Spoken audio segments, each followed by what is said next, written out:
Naghahanap kasi kayo mga boss madam ng perfect plan or perfect formula sa pagsisimula ng sarili nyong negosyo. Pero ang katotohanan mga boss madam ay walang ganon.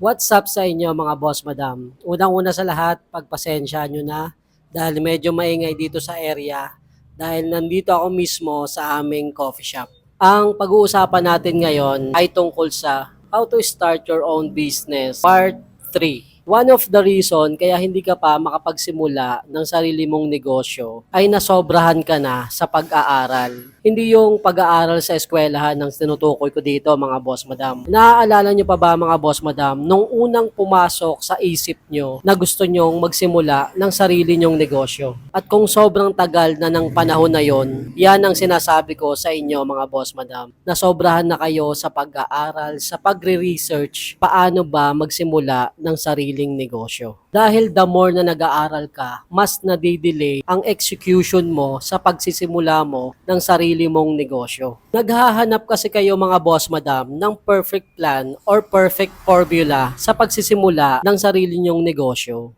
Pero ang katotohanan mga boss madam ay walang ganon. Napakahirap intindihin yan mga boss madam. One of the best way to start your own business is start. Just start mga boss madam. Dahil along the way, mapi-figure out nyo rin yung mga bagay-bagay na gusto nyong malaman sa negosyong pinasok nyo. Just start at maniwala kayo sa proseso. Kung gusto nyo pa ng mga ganitong video, please follow me.